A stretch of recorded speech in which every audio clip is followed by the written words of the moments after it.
रहा था उसको रिवाइज करते हैं, कहाँ तक हमने पढ़ लिया उस चैप्टर के बारे में और फिर आगे बढ़ेंगे। ठीक, तो चैप्टर 2 का नाम बताओ, क्या था चैप्टर 2 का नाम? Theory of demand and supply, पूरा नाम। और उसके अंदर हमने यूनिट 1 चालू करी थी। यूनिट 1 बोले तो किस बारे में? थ्योरी ऑफ डिमांड के बारे में। हाँ, theory of demand and elasticity. तो डिमांड कैसे क्रिएट होती है, याद है कुछ? कैसे क्रिएट होती है डिमांड? तीन चीजों से। क्या क्या तीन चीजें डिमांड को क्रिएट करने के लिए क्या क्या कंपलसरी है? पहला डिजायर होना जरूरी है, दूसरा एबिलिटी टू परचेज, और तीसरा विलिंगनेस टू पे। एबिलिटी टू परचेज को और क्या कह सकते हैं? Purchasing power. एक्सप्रेस कैसे करते हैं डिमांड को? कितने तरीकों से एक्सप्रेस कर सकते हैं? 3, प्राइस, क्वांटिटी एंड टाइम, है ना? प्राइस, क्वांटिटी एंड टाइम, 3 चीज देखी थी हमने। ओके, तो पीक्यूटी हमने देखा था ऐसे। ठीक है, आगे बढ़े, फिर हम देखा कि डिटरमिनेंट्स ऑफ डिमांड क्या है, कौन कौन से फैक्टर जो डिमांड को कम या ज्यादा कर सकते हैं। हाँ, क्या? यस सर, नहीं नाम बताओ कौन कौन से फैक्टर है, शॉर्ट में बताओ पहले, शॉर्ट में। प्यारी प्रीतो, प्यारी में, प्यारी का क्या मतलब है? पी से प्राइस, फिर प्रीतो पे चलो, P R for price of related goods, Y for income, T for, O for other. Other के अंदर कुछ पार्ट है, size of population, composition population, future expectation of price, और नेशनल इनकम का डिस्ट्रीब्यूशन हो गया, क्लाइमेट चेंज, वेदर कंडीशन, ये सब इसके अंदर आया था। इसके अंदर डिमांड में प्रभाव पड़ता है, डिमांड तो कम होगी या ज्यादा होगी। इसके अलावा और क्या हम समझते हैं? प्राइस ऑफ रिलेटेड गुड्स के कितने बच्चे? 2 बच्चे। दोनों के नाम? एक सब्स्टिट्यूट गुड्स और एक कॉम्प्लीमेंट। सब्स्टिट्यूट गुड्स में क्या होता है? ये तो पढ़ा होगा पहले थोड़ा बहुत, तो बोलो साथ साथ बोलो, कोई दिक्कत नहीं है। सब्स्टिट्यूट गुड्स को क्या होता है कि तू नहीं तो कोई और सही, ये देखा था कि एक नहीं वस्तु मिली तो उसकी जगह दूसरा हम यूज कर सकते हैं। लाइक टी के बदले कॉफी हो जाता है ना? बॉल पेन की जगह जेल पेन हो गया, एग्जांपल देखे थे। कोक की जगह पेप्सी हो गया, माजा की जगह स्लाइस हो गया, चलता है इतना, तो सारे एग्जांपल देखे हमने। अच्छा, इसमें प्राइस ऑफ रिलेटेड गुड्स और क्वांटिटी ऑफ ओरिजिनल गुड्स के बीच में कैसा रिश्ता है? प्राइस जो है रिलेटेड गुड्स का, मान लो कॉफी का प्राइस हो गया और टी की क्वांटिटी हो गई, तो इन दोनों के बीच में कैसा रिश्ता है? डायरेक्ट रिलेशन है, क्योंकि अगर प्राइस बढ़ेगा कॉफी का तो डिमांड ऑटोमेटिक किसकी बढ़ जाएगी? चाय की, टी की, क्योंकि चाय सस्ती लगने लगेगी ऑटोमेटिकली कॉफी के कंपैरिजन में, और इसका रिवर्स कर दोगे तो वाइस वर्सा, है ना? ठीक है, वेरी गुड। और उसके बाद कॉम्प्लीमेंट्री गुड्स, कि तू नहीं तो मैं भी नहीं। ठीक है, तो इसके अंदर एग्जांपल देना एक बार, छोटा सा कोई सा। कार, पेट्रोल, है ना? पेन और इंक, ब्रेड एंड बटर, है ना? T and sugar. ठीक है, वो सब इसमें एग्जांपल देखे थे हम लोगों ने। ओके, तो ये सब कॉम्प्लीमेंट्री गुड्स होते हैं मेरे। अब इसमें रिलेटेड कॉम्प्लीमेंट्री गुड्स के प्राइस में और ओरिजिनल डिमांड में, ओरिजिनल कमोडिटी की डिमांड में कैसा रिश्ता होता है? यहाँ पे इनवर्स है, इनडायरेक्ट रिश्ता होता देखने को मिलता है, क्योंकि अगर पेट्रोल की कीमतों में वृद्धि होगी तो कार की डिमांड में कमी देखने को मिल सकती है, बिल्कुल ऐसी बात है। फिर चलते हैं इनकम पर। इनकम में कितने आधार पे हम गुड्स को डिवाइड कर सकते हैं? 3। एक normal goods, inferior goods, necessity goods, ऐसे कर सकते हैं। नॉर्मल गुड्स बोले तो इनकम बढ़ेगी तो नॉर्मल गुड्स की डिमांड कम होगी कि बढ़ेगी? बढ़ेगी, है ना? पॉजिटिव रिलेशन यानी डायरेक्ट रिलेशन, क्योंकि इनकम ज्यादा होगी तो अच्छी चीज की डिमांड ज्यादा करोगे ना, लग्जरी गुड्स की। और वहीं अगर बात करें इंफीरियर गुड्स की, तो इनकम बढ़ेगी तो इंफीरियर गुड्स की डिमांड घटेगी। और नेसेसरी गुड्स की बात करें तो इनकम बढ़े या कम ज्यादा हो, उससे नेसेसरी गुड्स पर फर्क पड़ेगा क्या? नो, ऐसा ज्यादा प्रोपोर्शनेटली कोई ज्यादा फर्क नहीं पड़ेगा, है ना? चाहे मेडिसिन हो, चाहे सॉल्ट हो, चाहे खाना पानी की चीजें हो हमारी, उसमें ज्यादा फर्क देखने को नहीं मिलता। टेस्ट एंड प्रेफरेंस लोगों की चेंज हो जाती है, उसके अकॉर्डिंगली वस्तु की डिमांड में परिवर्तन आता है कि नहीं आता? बिल्कुल आता है। साइज ऑफ पॉपुलेशन ज्यादा होगी तो डिमांड ज्यादा होगी, कम होगी तो कम होगी, सीधी बात है। कॉम्पोजिशन, अगर कॉम्पोजिशन पॉपुलेशन में बच्चे ज्यादा हैं तो टॉयज की डिमांड ज्यादा होगी कहीं ना कहीं, है ना? लाइक जनसंख्या में बच्चों की संख्या ज्यादा है तो टॉयज की डिमांड ज्यादा होगी, बेबी जो फूड्स होते हैं उनकी डिमांड ज्यादा होगी, बेबी सोप, लाइक इन सब आइटम्स की डिमांड ज्यादा होगी। वहीं अगर बुजुर्ग ज्यादा है जनसंख्या में तो मेडिकल, हेल्थ केयर, इन सब चीजों की डिमांड ज्यादा होगी कहीं ना कहीं अकॉर्डिंगली। ठीक है, आगे चलते हैं। फिर और क्या देखा था हमने? प्राइस और डिमांड के बारे में जब बात होती है तो इससे हम एक लॉ बना सकते हैं। उस लॉ को क्या नाम देते हैं? Law of demand. Law of demand किसने दिया था? अल्फ्रेड मार्शल ने। इसने क्या बताया अल्फ्रेड मार्शल ने? लॉ ऑफ डिमांड क्या होता है? It is a relationship between price and quantity. Quantity and price नहीं, प्राइस एंड क्वांटिटी। क्योंकि डिपेंडेंट कौन है यहाँ पर, क्वांटिटी डिपेंडेंट है किस पे, प्राइस पे, क्योंकि प्राइस ज्यादा है कम होगा तो क्वांटिटी कम ज्यादा होगी ऑटोमेटिकली, तो प्राइस इंडिपेंडेंट वेरिएबल है और क्वांटिटी डिपेंडेंट वेरिएबल हो गई, ठीक है। तो ध्यान रखना ऑप्शन आता है एमसीक्यू में ऐसे, प्राइस एंड क्वांटिटी या क्वांटिटी एंड प्राइस, तो हमें क्या चुनना है, प्राइस एंड क्वांटिटी रिलेशनशिप, ठीक है, बेसिक एमसीक्यू है ये, ओके। तो अच्छा ये कैसा रिश्ता बताता है मुझे, प्राइस और क्वांटिटी के बीच में इनवर्स रिलेशन, क्योंकि अगर वस्तु का प्राइस महंगा होगा तो डिमांड कम कर देंगे, ये तो हमारा ह्यूमन नेचर भी है, तो ये लॉ भी इस तरीके से काम करता है, वेरी गुड, इसको हटा दें, लॉ ऑफ डिमांड खत्म हो गया। अच्छा इसका लॉ ऑफ डिमांड में जब कर्व बनाते हैं तो कर्व कैसा होता है, इसका बनाया था पिछली क्लास में, डाउनवर्ड स्लोपिंग होता है, ठीक है, हाँ negatively slope, downward sloping, left to right जाता है, ठीक है, बनाया था हमने, मैं तुम्हें दिखाता हूँ एक बार को, तुम अगर ऐसे करोगे मेरे साथ तो, ठीक है, आ गया भाई, बनाया था, ये देखो बनाया था ये, ठीक है, ये एमसीक्यू भी करते हमने कुछ इसके ऊपर पिछली क्लास में, है ना, लिखा भी हुआ था, है ना, लिखा भी हुआ। चलो फिर इसके बाद कहाँ पहुंचे, हमने लॉ ऑफ डिमांड पढ़ा था, फिर हम देखे exception of law of demand, कुछ एक्सेप्शन है, लॉ ऑफ डिमांड कहता है कि प्राइस बढ़ेगा तो डिमांड कम हो जाएगी, लेकिन एक्सेप्शन क्या कहते हैं, प्राइस बढ़ेगा तो डिमांड बढ़ जाएगी, ऐसा कोई एक्सेप्शन है क्या, नाम बताना कितने एक्सेप्शन पढ़े पहले हमने इसके, 7 पढ़े थे। पहला कौन सा है, कॉन्स्पिक्यूअस गुड्स, कॉन्स्पिक्यूअस नेसेसिटी, फिर सिर्फ नेसेसिटी, फिर future expectation of price, irrational consumer, given goods, speculative goods, 7 थे, 7 को देख लेते हैं एक बार। कॉन्स्पिक्यूअस गुड्स क्या होता है, prestigious goods like diamond, gold, Nita Ambani का फोन कितने का था, हमने देखा था कितने का था, उससे पूछा था हमने पिछली क्लास में, 400 करोड़ के अप्रॉक्सिमेट था, 350 करोड़ का उसका फोन था, आईफोन 6, वो कुछ मॉडिफाई करवा रखा है मैडम ने, तो 400 करोड़ का फोन है मैडम का, तो बताओ उसकी डिमांड ज्यादा होगी तो महंगा होगा, हमारा मन भी करेगा, है हमारे पास भी कुछ ऐसा हो। टेक्निकल गुरुजी पे कितने रुपए का फोन था, 62 लाख का, 60, तो ऐसे करो 60 लाख का, 60 लाख में तो पूरा घर आ जाएगा, है तो नीतम मैं कंपेयर नहीं कर रहे, बता रहे हैं, एक वो भी तो प्रेस्टीजियस गुड्स होगा ना, कॉन्स्पिक्यूअस गुड्स होगा उसके लिए भी, है। अब बताओ हमारे पास कितने का फोन है, बताओ, तो वैल्यू हमारे फोन की उनके सामने, गरीब आदमी, ठीक है, तो ये वाली बात है। तो कॉन्स्पिक्यूअस गुड्स देखा कैसा होता है, प्रेस्टीज गुड्स जो प्रेस्टीज से जुड़े होते हैं लोगों के, ठीक है ना, लाइक स्टैंडर्ड से, तो वहां पे तो कभी सस्ती चीज की डिमांड होगी नहीं, जैसे ही वो सस्ता हो जाएगा लोग वो डिमांड ही नहीं करेंगे, सीधी बात है। शाहरुख खान का घर मन्नत हाउस है ना बड़ा, एंटीला अंबानी का है कि नहीं, तो वही वाली बात है। फिर आगे बढ़ते हैं, वहां से आगे बढ़े, कॉन्स्पिक्यूअस नेसेसिटी, कुछ ऐसी चीजें जो पूरी तरीके से रोजमर्रा के लिए नेसेसरी नहीं है, जिंदा रहने के लिए जरूरी नहीं है, और पहले के जमाने में उन्हें लग्जरी माना जाता था एक तरीके से, बट आज के दौर में कहीं ना कहीं वो हमारी जरूरत हो गई है, उसके बिना हम सही से काम नहीं कर सकते, like TV, fridge, AC, mobile का इंटरनेट। सोचो अगर ये नहीं होगा तो क्या जिंदा नहीं रह पाएंगे, जिंदा तो रह लेंगे, हाँ इंटरनेट नहीं होगा तो तुम्हारी सांसें जरूर रुक जाएंगी, लेकिन थोड़ी देर के लिए, लेकिन वैसे नहीं रुकेंगी, जैसे हमें तो ऑक्सीजन चाहिए ना अल्टीमेटली, तो वाली बात है। खाना पानी जितनी नेसेसिटी नहीं है, बट आज के दौर में जरूरत हो गई है, तो कहीं ना कहीं कॉन्स्पिशियस भी है और नेसेसरी भी आज के समाज के लिए, समझ आया, ये हमने देखा था, ठीक है। फिर नेसेसरी वो तो है ही कि अगर दवाई महंगी होगी तो दवाई लेना बंद कर देंगे, डॉक्टर कहेंगे डॉक्टर साहब बहुत महंगाई हो रही है, दवाई मत दो, मर जाने दो मेरे को, कोई दिक्कत नहीं है, मैं ऐसे ही ठीक हूँ, नहीं ठीक नहीं है, दवाई लेनी पड़ेगी, खाना खाना पड़ेगा, पानी पीना पड़ेगा, जरूरी है, ठीक है। सब्जी में नमक खाना पड़ेगा, नमक महंगा हो जाएगा तो नमक खाना छोड़ दोगे, नहीं छोड़ोगे, खाओगे कितना ही महंगा हो जाएगा, क्या दिक्कत है, तो नेसेसरी, ये 3 चीज हो गई मेरी।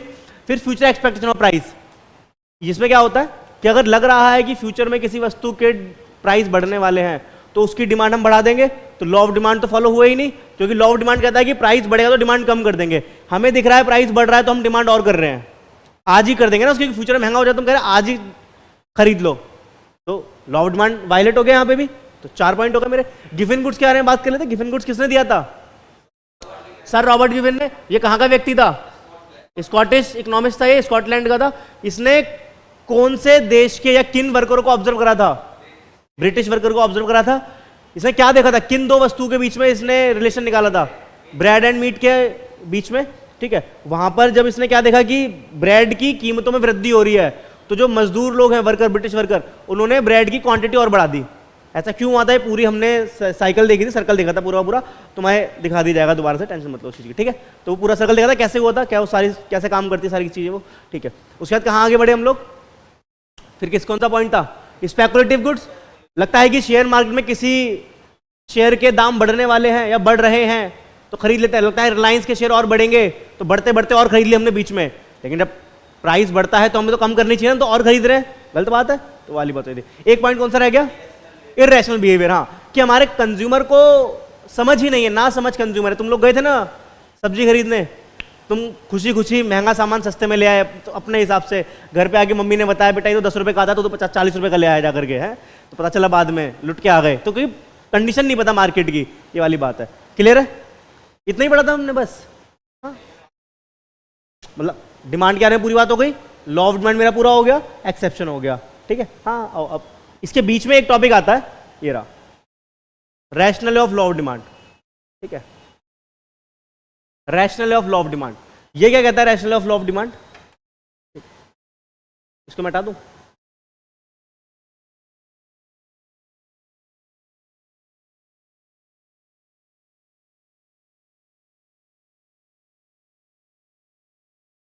अरे बड़ा जिद्दी है, ठीक है। Rational of law of demand, rational का मीनिंग क्या होता है? रैशनल का मीनिंग क्या होता है? रीजन। बुक खोल रखी क्या वहां पे तूने? हाँ ठीक है, चल कोई बात नहीं। रैशनल का मीनिंग रीजन। हमने देखा कि लॉ ऑफ डिमांड कहता है कि प्राइस बढ़ेगा तो डिमांड कम हो जाएगी, और प्राइस कम होगा तो डिमांड बढ़ जाएगी, ये तो लॉ ऑफ डिमांड कहता है। बट इस लॉ ऑफ डिमांड के पीछे वजह क्या है? ऐसा क्यों कह रहा है लॉ ऑफ डिमांड, वो जानना है। लॉजिक क्या है ऐसा? कोई तो ऑब्जर्वेशन रही होगी ना लॉ ऑफ डिमांड के पीछे भी अल्फ्रेड मार्शल की, कि उसने कहा चलो भाई इसे लॉ ऑफ डिमांड कह रहे हैं, क्यों? क्योंकि ऐसा ऐसा ऐसा हो रहा है, इसमें प्राइस बढ़ रहा है तो इस वजह से डिमांड कम हो रही है, प्राइस कम हो तो इस वजह से डिमांड बढ़ रही है। तो कोई ना कोई लॉजिक तो रहा होगा। कौन कौन से ऐसे रीजन है जिसकी वजह से लॉ ऑफ डिमांड मेरा काम करता है? ठीक है, ऐसे 5 पॉइंट है मेरे पास, ठीक। 5 में से सारे पॉइंट अभी देखेंगे, ठीक है, एक्सेप्ट एक पॉइंट के अलावा, क्योंकि वो अगली यूनिट में पूरा चैप्टर है। ओवरव्यू ले लेंगे यहाँ पे, जरूरत पड़ी तो, ठीक है। आ जाओ। तो क्या क्या है? सबसे पहला पॉइंट, पहला पॉइंट ही नहीं पढ़ेंगे, पहला पॉइंट बाद में पढ़ेंगे, पहले दूसरा पॉइंट पढ़ते हैं, सब्स्टिट्यूशन इफेक्ट। सब्स्टिट्यूशन इफेक्ट का मतलब क्या हो गया? कि तू नहीं तो कोई और सही, है ना? तो ऐसा क्या हो रहा है इसमें, एक बार समझ। अगर सब्स्टिट्यूट अवेलेबल ही ना हो तो फिर क्या होगा, है ना? अगर सब्स्टिट्यूट है तभी तो ये काम करेगा, पहली बात तो लॉ ऑफ डिमांड। अगर सब्स्टिट्यूट हो गई तो लॉ ऑफ डिमांड काम ही नहीं कर पाएगा, है ना? कैसे? देखो, अगर मेरे को लग रहा है, आओ पहले पढ़ लेते हैं फिर समझ लेंगे, एक बार देखते हैं टेक्निकल लैंग्वेज में क्या लिखा है, फिर इसका एग्जांपल बनाएंगे, ठीक है। When the price of commodity falls, अगर किसी commodity का प्राइस क्या होता है, गिर जाता है, it become relatively cheaper than other commodity. So consumer now substitute the commodity whose price has fallen for other which have now become relatively expensive. समझ आया क्या लिखा है? नहीं आया क्या लिखा है? आओ एग्जाम्पल अब बनाते हैं और समझ आ गई कि लिखा गया है।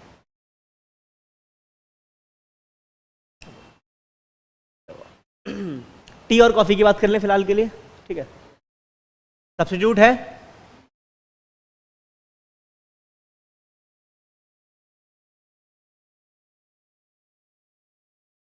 आ जाओ। हाँ आ गया, टी एंड कॉफी, ठीक है। अब मानते हैं चाय मिलती है 10 रुपए की, ठीक है। चाय 10 रुपए की मिलती है तो लोग डिमांड कितनी करते हैं? 50 कप डिमांड करते हैं, 50 लोग डिमांड करते हैं चाय की, ठीक है, ओके। वहीं अगर कॉफी भी मान लें 10 रुपए की है तो लोग 40 लोग डिमांड कर रहे हैं। अब मैं रिलेटेड गुड्स की बात नहीं करूंगा, मैं बात करूंगा मेन गुड्स की अपने, ठीक है, क्योंकि मुझे रिलेशन देखना है। लॉ ऑफ डिमांड कहता है रिलेशन देखता है अपने प्राइस और अपनी क्वांटिटी के बीच में। बट ये तो मैंने साइड में रख दिया कि कॉफी की दुकान भी है साथ में, क्योंकि चाय का सब्स्टिट्यूट है कॉफी कहीं ना कहीं, इसलिए रखा हुआ है सिर्फ, ठीक है। अब देखो प्राइस मेरा चाय का हो गया मान लो 15 रुपए, 15 रुपए। अब खुद को इमेजिन करो इन 50 लोगों में से, ठीक है, तो तुम क्या करोगे? अगर चाय महंगी हो जाएगी तो कहां जाओगे? कॉफी पे। क्यों कॉफी पे क्यों जाओगे? क्योंकि कॉफी सस्ता लगने लगा अपने आप ही, क्योंकि कॉफी के दाम तो 10 रुपए ही हैं ऑटोमेटिकली। कॉफी सस्ती लगने लगी ऑटोमेटिकली अपने आप खुद से ही। कॉफी ने कुछ नहीं करा सस्ता होने के लिए, चाय ने अपने दाम बढ़ा दिए तो कॉफी सस्ती लगने लगी। पहली बात तो ये हो गई। दूसरी बात कि जो मजा मेरे को चाय से मिलेगा वो सेम कहीं ना कहीं सिमिलर मैं कॉफी से मजे उठा सकता हूँ जीवन के। सर्दी अगर है तो सर्दी में चाय मिल जाए, कॉफी मिल जाए, मजे ही आए थे जीवन के, तो वही वाली बात है। तो कहीं ना कहीं जो मजा मेरे को चाय से मिल सकता है वही कॉफी से मजे मिलने वाले हैं, लेकिन जो दाम कम है उससे मजे उठाओ ना फिर कहीं ना कहीं, महंगे पैसे एक्स्ट्रा थोड़ी आ रहे हैं, फालतू के पैसे थोड़ी है जो इसमें दाम हम बढ़ाएं अपने। तो क्या करेंगे, कुछ लोग यहां से हटके यहां चले जाएंगे ऑटोमेटिकली। तो देखो हुआ क्या, प्राइस के इंक्रीज होने से प्राइस मेरा इंक्रीज हुआ, क्वांटिटी क्या हो गई मेरी, डिमांड कम हो गई। क्यों, क्योंकि सब्स्टिट्यूट अवेलेबल है। इसी की वजह से अगर मैं अपने प्राइस में छेड़छाड़ करूंगा तो कहीं ना कहीं सब्स्टिट्यूट के होने की वजह से क्वांटिटी मेरी कम या ज्यादा हो सकती है और होगी भी। यही लॉ ऑफ डिमांड कहता है। ये तो लॉ ऑफ डिमांड तो सीधा मुझे ये बताया था अल्फ्रेड मार्शल ने कहा कि भाई प्राइस बढ़ेगा डिमांड कम होगी, बट उसका रीजन क्या है, क्योंकि सब्स्टिट्यूट अवेलेबल है। इसीलिए समझ आया कैसे काम करता है लॉ ऑफ डिमांड। तो एक पॉइंट तो ये हो गया।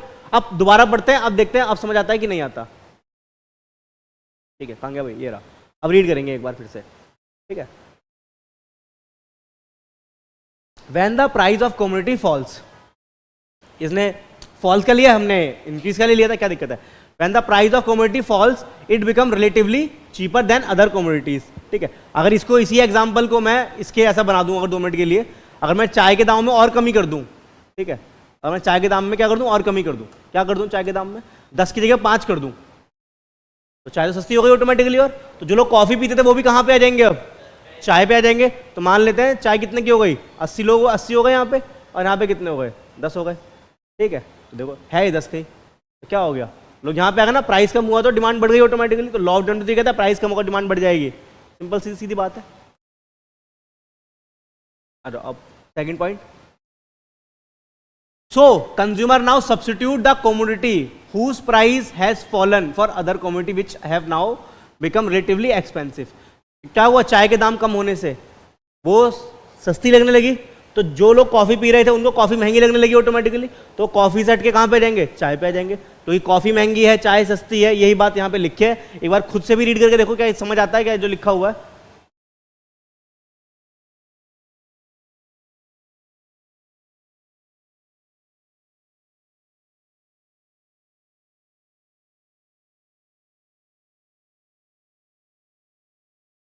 ये लिखा समझ आता है ना क्या लिखा है, वेरी गुड, ठीक है।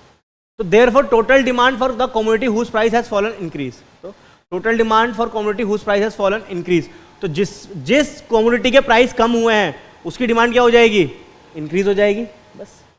The substitute effect will be stronger. Substitute effect ज्यादा अच्छे से कब काम करेगा, जब goods are close substitute. Close substitute है, माजा स्लाइस क्लोज सब्स्टिट्यूट है, कोक पेप्सी क्लोज सब्स्टिट्यूट है, चाय कॉफी भी क्लोज सब्स्टिट्यूट है, बिल्कुल है, ठीक है।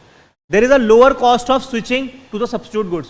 दूसरी बात क्या लिखी है कि अगर मैं कॉफी से चाय पे जा रहा हूं तो मेरी जो स्विच करने की जो कॉस्ट है वो कम हो या बहुत कम हो, है ना, वो ज्यादा ना हो। नहीं तो फायदे क्या हुआ, जो पैसा मेरा बच रहा है वो मेरे को स्विच करने में लगना पड़ रहा है। मानो वो अवेलेबल ही नहीं है यहाँ पे दूर दराज में, पास में कहीं है, तो कॉफी अगर महंगी हो तो चाय पीने के लिए मेरे को 4 कोस दूर जाना पड़ रहा है, लाइक 4 किलोमीटर दूर जाना पड़ रहा है। तो उसका तो पैसा भी खर्चा होगा ना, अगर अपनी गाड़ी से जाओगे तो पेट्रोल खर्चा लग जाएगा इतना, और नहीं तो फिर जाओगे तो किराया भाड़ा लग जाएगा इतना, तो वो भी है। तो स्विचिंग कॉस्ट क्या हो मेरी, कम हो, लो हो, ठीक है।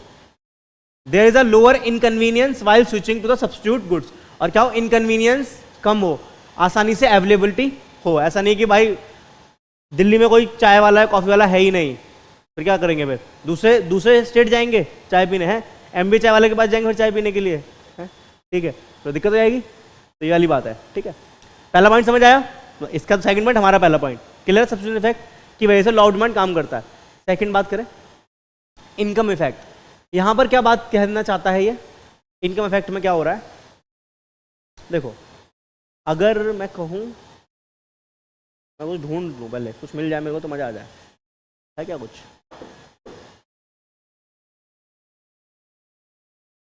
अरे एक और पेन था ना यहाँ पे, पेन दिख रहा है क्या यहाँ पे,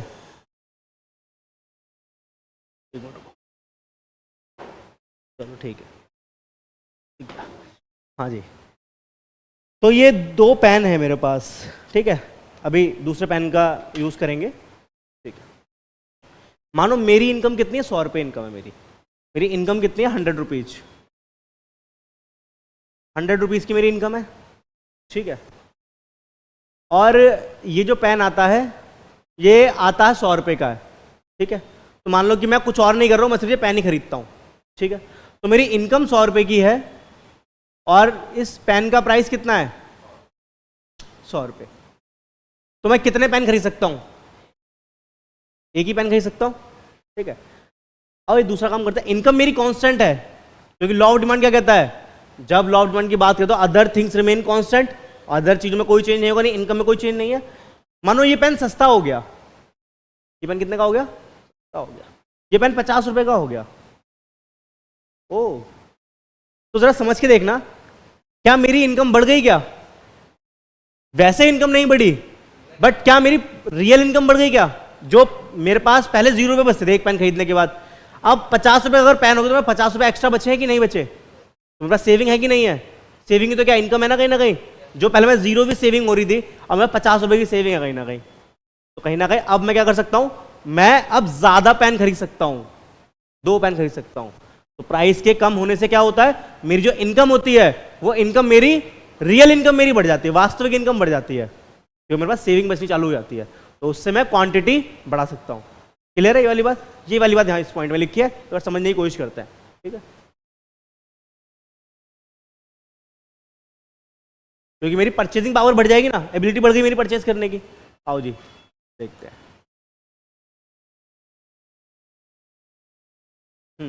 When the price of commodity falls, the consumer can buy the same quantity of the commodity with lesser money. मैं अब एक पेन खरीद सकता था ₹50 का ही कम से कम, तो ₹50 बच रहे हैं कि नहीं बच रहे? अच्छा ₹50 बचे तो मैं चाहूंगा एक और पेन खरीद लूं, क्या दिक्कत है? तो मैं 2 पेन खरीद सकता हूँ। दूसरा पेन मैंने तुम्हें दिखाया था थोड़ी देर पहले, ठीक है। इन दूसरी भाषा में, as a result of fall in the price of the commodity, consumers real income और परचेजिंग पावर इंक्रीज। कंज्यूमर की रियल इनकम या परचेजिंग पावर क्या हो जाती है? बढ़ जाती है, इंक्रीज हो जाती है।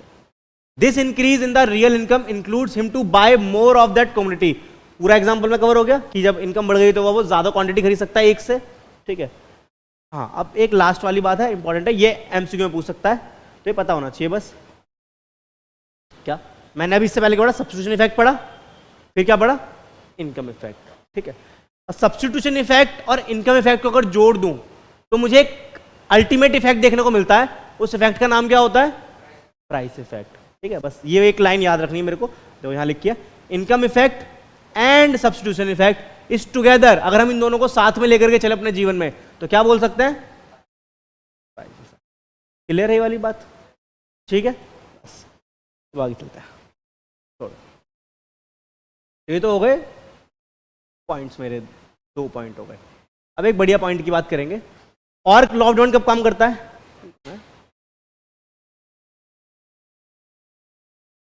हाँ बेटा, एवरीडे ही होते हैं लाइव लेक्चर यूट्यूब पे, ठीक है।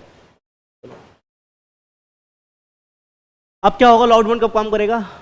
देखो 2 पॉइंट क्या हुए, सब्स्टिट्यूशन इफेक्ट और इनकम इफेक्ट। दोनों को साथ में टुगेदर पढ़े तो क्या पढ़ सकते हैं? इतनी बात क्लियर रहेगी, याद भी रहेगा और याद हो भी जाएगा अभी, ठीक है। अब आगे बढ़ते हैं, और आगे बढ़ के एक नया पॉइंट आता है मेरे जीवन में। एग्जांपल लेते हैं कि सपोज करो सितंबर आने वाला है, ठीक है, मतलब सितंबर आने वाला है ना, जुलाई चालू हो गया, और जुलाई चल रहा है क्या? हाँ जुलाई तो चल रहा है, बिल्कुल। तो अगस्त, सितंबर, अक्टूबर, नवंबर, दिवाली के अप्रॉक्स में मान लो हर बार आईफोन वाले, एप्पल वाले कुछ नई सीरीज लॉन्च करते हैं। लास्ट ईयर 15 लॉन्च करी थी, इस बार 16 सीरीज लॉन्च होगी। तो मान लेते हैं कि आईफोन 16 की सीरीज लॉन्च कर दी उन्होंने। आईफोन 16 प्रो मैक्स उन्होंने लॉन्च करा कितने में? 2.5 लाख में कर दिया, ठीक है। तो 2.5 लाख का phone iPhone 16 pro max launch करा उन्होंने। तो बहुत लोगों ने तो खरीद लिया होगा तुरंत ही जब आया होगा, लेकिन इतनी बड़ी जनसंख्या में क्या सबने खरीद पाया होगा? क्या नहीं, बट बहुत लोगों ने खरीद लिया होगा। लेकिन जैसे कुछ समय बीतेगा, प्राइस ड्रॉप होंगे, ना। प्राइस ड्रॉप जनरली कब होंगे? कि जैसे पिछले आईफोन 15 आया था, तो जब आईफोन 15 आया था तो वो महंगा था, ठीक है। तो अभी तक लोगों ने आईफोन 15 नहीं खरीदा, बहुत से लोगों ने। लेकिन जैसे आईफोन 16 आएगा वो महंगा रहेगा और आईफोन 15 के प्राइस कम हो जाएंगे। तो जो लोग पहले अफोर्ड नहीं कर पा रहे थे आईफोन 15, वो अब क्या कर पाएंगे? जैसे उसके प्राइस ड्रॉप होंगे, और जिन लोगों को खरीदना था और नहीं खरीद पाए थे अफोर्डेशन की वजह से, नहीं अफोर्ड कर पाए थे, तो अब वो अफोर्ड कर पाएंगे कि नहीं कर पाएंगे? कुछ लोग। अब इससे होगा क्या? जो कस्टमर पहले नहीं खरीद पाए, कुछ नए कस्टमर आ गए कि नहीं आ गए आईफोन 15 के, तो आईफोन 15 की क्वांटिटी बढ़ गई कि नहीं बढ़ गई? डिमांड बढ़ गई कि नहीं बढ़ गई? प्राइस गिरा, डिमांड बढ़ गई। किस वजह से? अराइवल ऑफ न्यू कस्टमर या अराइवल ऑफ न्यू कंज्यूमर। कि नए कंज्यूमर आ गए, जो लोग पहले नहीं खरीद पा रहे थे वो जैसे आ जाएंगे तो डिमांड तो बढ़ जाएगी ना। मान लो पहले सिर्फ 10 लोगों ने खरीदा था, अब 50 लोग और आ गए, तो क्या हो गया, डिमांड बढ़ेगी कि नहीं बढ़ेगी? जब 50 लोग और आ जाएंगे तो उन्हें ज़्यादा बनाने पड़ेंगे अब कहीं ना कहीं, तो प्राइस कम डिमांड ज़्यादा, किस वजह से? Arrival of new consumer. ये वाला पॉइंट है, ठीक है। नेक्स्ट वाला कहाँ गया भाई? ये रहा, देखो, when the price of commodity falls, जैसे ही प्राइस डाउन होता है, मोर कंज्यूमर स्टार्ट्स बाइंग। ये लॉजिकल है, हम लोग भी ऐसे ही करते हैं कि हम लोग शुरुआती दौर में कुछ नहीं खरीद पाए, जैसे कि मान लो मूवी आती है ना, शुरू के 3 दिन टिकट महंगी होती है कि नहीं होती है? अच्छा अभी कल की मूवी आई है तो शुरू के 3 दिन टिकट महंगी है कि नहीं है? मतलब जब आई थी तब 3 दिन, संडे तक। अब मंडे को क्या होता है, वीकडे चालू होते हैं, तो कहीं ना कहीं मंडे ट्यूसडे वेडनेसडे प्राइस सोचे ड्रॉप हो जाता है टिकटों के, तो टिकट सस्ती हो जाती है। तो जो लोग पहले नहीं देख पाए थे वो अब जाना शुरू करेंगे कि नहीं करेंगे? तो अराइवल ऑफ न्यू कस्टमर, तो ये होता है, ठीक है, प्राइस के गिरने से। मोर कंज्यूमर स्टार्ट्स बाइंग, तो अब मोर कंज्यूमर क्या करेंगे? बाइंग स्टार्ट करेंगे। It because some of those who could not afford to buy it earlier now may now be able to buy it. तो पहले अफोर्ड नहीं कर पाए थे, प्राइस ज्यादा था इस वजह से, लेकिन अब अफोर्ड कर पाएंगे, अब उनके बजट में आ गया है, तो जब बजट में आ गया तो खरीदेंगे ना, क्यों नहीं खरीदेंगे? ये वाली बात है। This raise the number of consumer, इससे क्या हो, कंज्यूमर की संख्या बढ़ेगी, of a commodity at a lower price and hence the demand increase. और लॉ ऑफ डिमांड भी यही कहता है, प्राइस कम होगा तो डिमांड बढ़ेगी, बट उसके पीछे रीजन क्या है? क्योंकि नए कस्टमर आ रहे हैं। मतलब लॉ ऑफ डिमांड तो सीधी बात क्या है, बट उसके पीछे क्या चल रहा है, किस वजह से लॉ ऑफ डिमांड काम कर रहा है, ये वो टॉपिक है। समझ आया? 3 पॉइंट कौन कौन से हुए मेरे? Substitution effect, income effect, arrival of new consumer. तीनों पॉइंट क्लियर है? अभी तक तीनों पॉइंट में से किसी पॉइंट में डाउट हो तो बता दो मेरे को। तुम्हें क्लियर है? सबको क्लियर है? Very good. यहाँ पे देख लूँ मैं, ठीक है। चलो अब देखो एक एग्जांपल पकड़ते हैं, ठीक है, छोटा करके।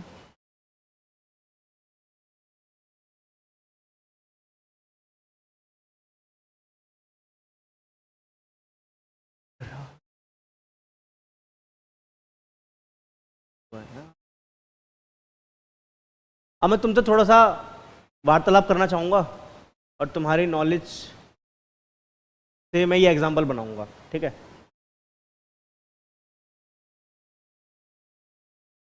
चलो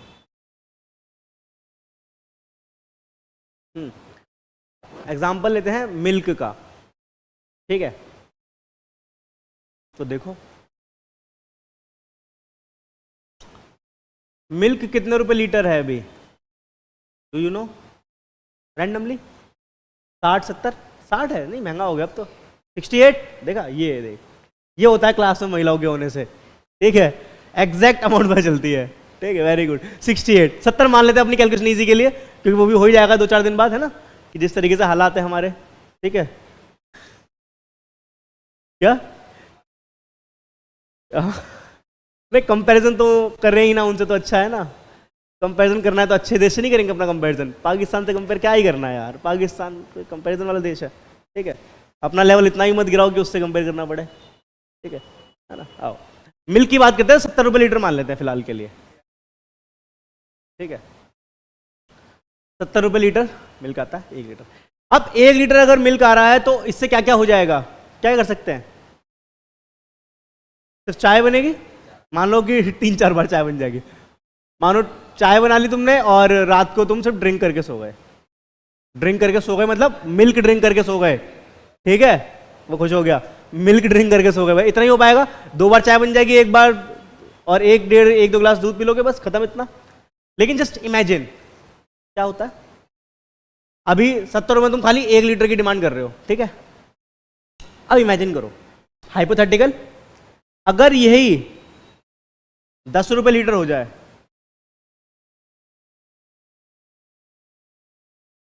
तब तो 5-10 लीटर ले लेंगे। क्यों?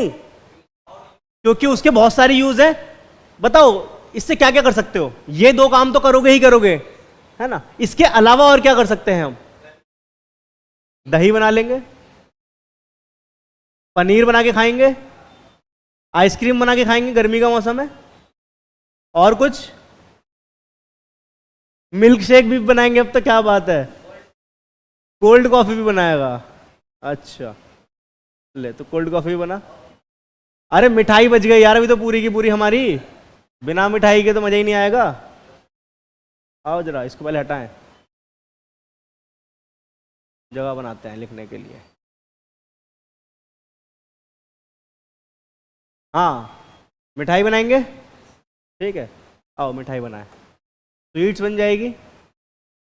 और कुछ, वो टी तो है ही, टी कॉफी ड्रिंक तो चलेगा ही इतना। और क्या कर सकते हैं? बटर मिल्क, छाछ नहीं बनाओगे? इससे ही बनता है ना ये भी, मुझे पता नहीं है, मैं लिख रहा हूँ बस, गलत तो भाई मुझे बता देना, ठीक है। खीर नहीं बनाओगे? हैं? तो कितनी सारी चीज़ें बना सकते हैं, और बहुत सी चीज़ जो हमने लिखी नहीं यहाँ पे, पता ही नहीं क्योंकि हमें इतना है ना, इसीलिए। ठीक है, तो 10 रुपये लीटर तो इतना काम कर सकते तो, लेकिन क्या 1 लीटर में हो जाएगा ये? कम से कम 10 लीटर तो चाहिए पड़ेगा। अब देखो हुआ क्या, प्राइस कम हुआ मेरा, तुमने क्या करा, तुमने क्वांटिटी बढ़ा दी, नहीं बढ़ा दी? क्यों? क्योंकि डिफरेंट यूजेस हैं इसके। लेकिन भाई अगर ये वापस 70 रुपये का हो जाएगा, क्या करोगे? अरे कैसी बात कर दी, ये सब कुछ नहीं बनेगा, ठीक है, सिर्फ चाय बनेगी, ले कुछ नहीं बना, ये भी नहीं बनेगा, ठीक है, सिर्फ चाय बनेगी और रात को पी के सो जाएंगे, बस इतना काम करेंगे, ठीक है। समझ आया क्या हो रहा है? क्योंकि प्राइस बढ़ रहा है तो डिमांड कम हो रही है, क्यों भाई? डिफरेंट यूज है, बट लेकिन कर नहीं सकते उनका डिफरेंट, क्योंकि बहुत महंगा पड़ जाएगा। 70 रुपये लीटर के हिसाब से 10 लीटर दूध ले लिया, फिर तो बस 700 रुपये, बताओ 700 रुपये, गंदी बात हो जाएगी तो, ठीक है। और वही अगर सस्ता हो जाएगा तो बहुत अनेकों काम कर सकते हैं, ठीक है। दूसरा एग्जाम्पल क्या है, इलेक्ट्रिसिटी का एग्जाम्पल भी देख सकते हैं इसके अंदर। इलेक्ट्रिसिटी के मल्टीपल यूज है कि नहीं है? टीवी चला सकते हो, एसी चला सकते हो, फैन चला, कूलर चला सकते हो, है ना, लाइटें जला सकते हो अलग अलग घर की, मतलब अलग अलग रूम्स की बैठ करके आराम से, कि सारे काम कर सकते हो। हीटर चला सकते हो, रूम हीटर, गीजर चला सकते हो, सारे काम कर सकते हो, ठीक है, अकॉर्डिंगली। लेकिन जब अगर इलेक्ट्रिसिटी महंगी हो जाए तो घर वाले क्या कहते हैं? लाइट बंद कर दो, हैं, ये उस रूम का एसी को चला रखा है, जब सब यहाँ बैठे तो अकेला हमारी करके आ रहा है, फोन चला रहा है, यहीं आके चला ले हमारे साथ, हमारे सामने फोन चला, हम भी देखेंगे क्या चला रहा है। तो लाइक ऐसा होता है, एसी बंद कर दो उधर का, सब साथ में बैठो, है ना, जितना हो सके पॉसिबल उतना कम से कम यूज करो। तो ये वाला, क्योंकि डिफरेंट डिफरेंट यूजेस हैं, तो वहाँ वाला यूज कम कर दो या यूज बढ़ा दो। और लेकिन अगर फ्री है, 200 यूनिट तक अगर फ्री मिल रही है तो जाओ, आज़ाद हो, जी लो सिमरन अपनी जिंदगी, है, जाओ अलग अलग, तो वाले हार आता है, ठीक है। समझ आया डिफरेंट यूज का मतलब क्या होता है? चल आओ देखते हैं, पढ़ते हैं।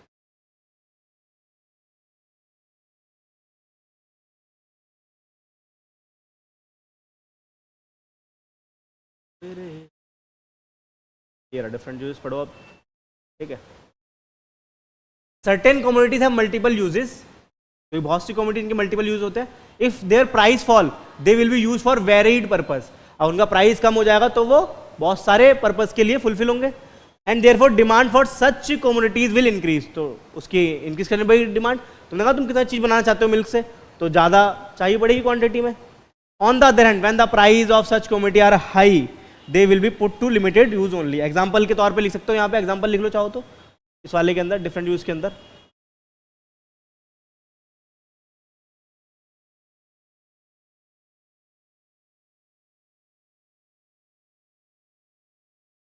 ठीक है, क्लियर है, ठीक है। तुम्हें ये वाली बुक मिल गई क्या? अभी ये वाली बुक नहीं मिली, ओ बाद में लेना बाहर से, ठीक है, ओके, ठीक है। तो ये मेरे रैशनल ऑफ लोअर डिमांड के पॉइंट्स थे, 5 पॉइंट थे, मैंने 4 पढ़े, कौन कौन से? Substitution effect, income effect, arrival of new consumer, different uses. एक नहीं पढ़ा मैंने, क्यों? क्योंकि उसका नाम अगर मैं तुम्हें दिखाऊं, हाँ भाई, अरे यार बड़ा हैंग हो रहा है आज।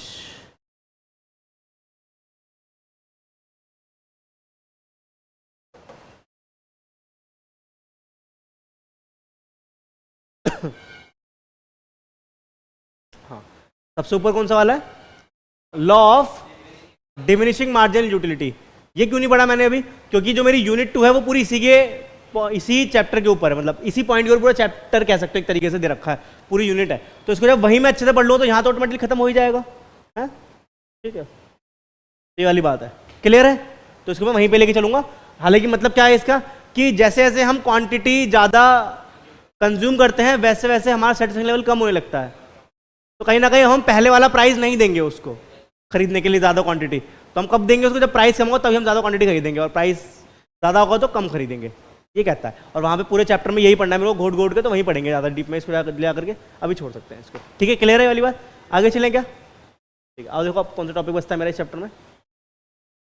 डिमांड से रिलेटेड और लॉ ऑफ डिमांड से रिलेटेड जितने भी टॉपिक थे वो तो मेरे सारे खत्म हो जाते हैं, ये एक्सेप्शन हमने पढ़ लिया है। हाँ, अब आते हैं बढ़िया वाला टॉपिक। ठीक है,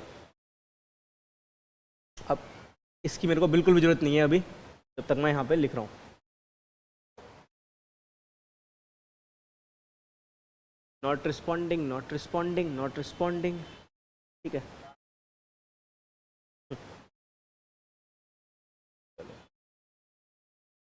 देखो अब मेरे साथ लिख भी सकते हो चाहो तो। ठीक है, अब दो टॉपिक पढ़ेंगे एक साथ, तभी मजा आएगा। या मैं एक काम करता हूँ, इसको अलग ही पेज पर कर लेता हूँ ना मैं, सही रहेगा।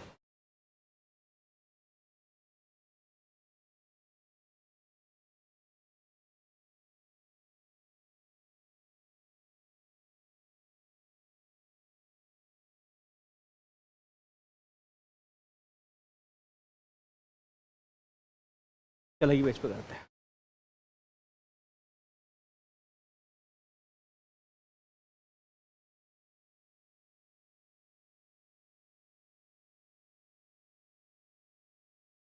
हाँ जी, तो टॉपिक का नाम क्या है?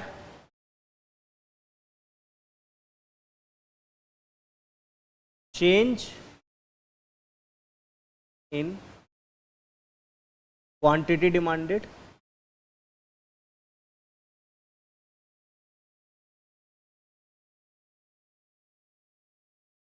वर्सेस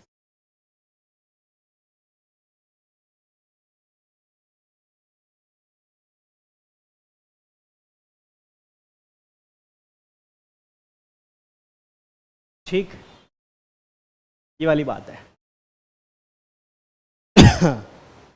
अच्छा, चेंज इन क्वांटिटी डिमांड और चेंज इन डिमांड। चेंज का मीनिंग क्या होता है, क्या मैं जान सकता हूं क्या? Good morning Mrinalini. चलो, चेंज का मतलब बदलाव। अब डिमांड में चेंज कैसे होगा? डिमांड में चेंज का मतलब क्या रहेगा? वो तो रहेगा, फैक्टर की वजह से चेंज होगा, बट चेंज कैसा होता है?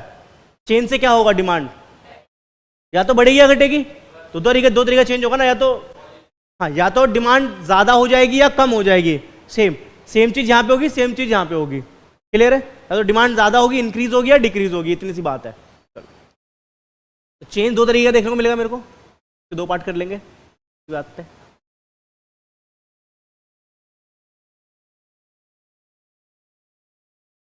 ठीक है, आ जाओ। तो पहला जो हेडिंग है इसके अंदर, और पहली हेडिंग के अंदर हम क्या लिखना चाहेंगे? Expansion in demand.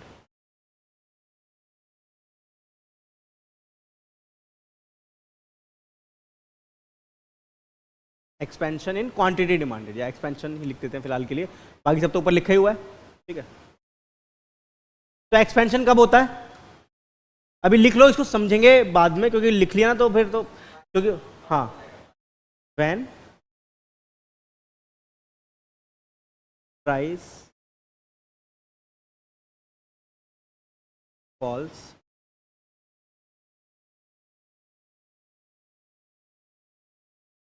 Then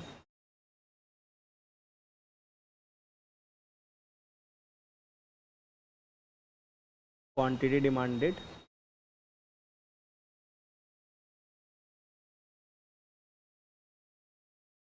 prices.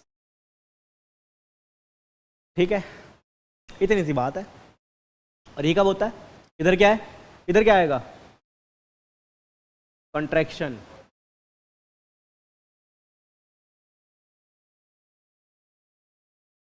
Contraction कब होता है? जब प्राइस राइज होगा, है ना? व्हेन प्राइस राइजेस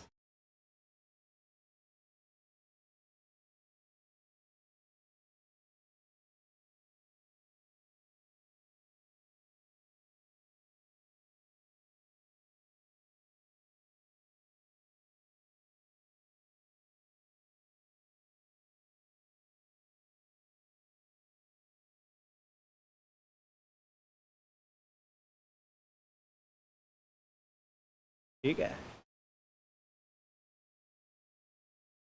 ओके चलो।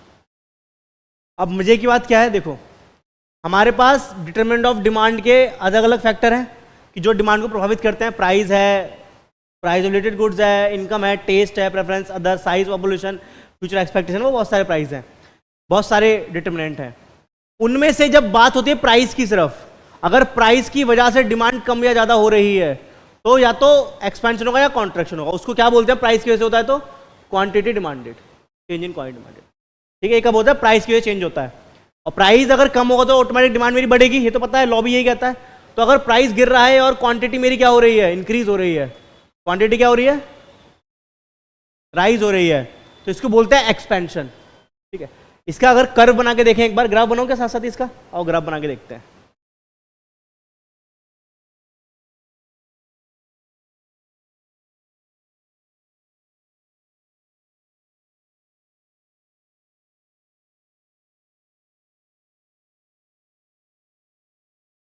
ठीक, तो मान लेते हैं प्राइस ये 5 रुपये यहाँ पर है, ठीक है, यहाँ पे 5 रुपये है, और इस पे मेरी जो क्वांटिटी है वो कुछ इस प्रकार से, पहले ग्राफ हम बना लेते हैं पूरा, ये रहा मेरा ग्राफ।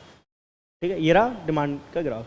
तो 5 रुपये पे इस प्रकार से कुछ इतनी क्वांटिटी है, मान लो कितनी क्वांटिटी है, ये 20 है इस पॉइंट पर, ठीक, 20 है।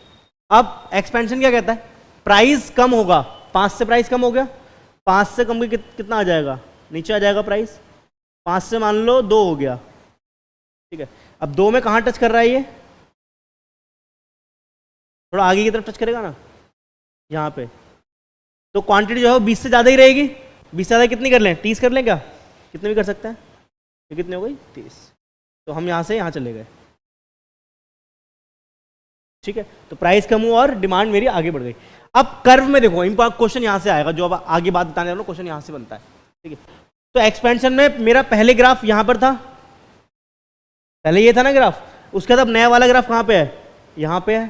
तो हम यहाँ से कहाँ पहुँच गए, नीचे की तरफ पहुँचे हैं, तो इसको क्या बोलते हैं, डाउनवर्ड बोलते हैं।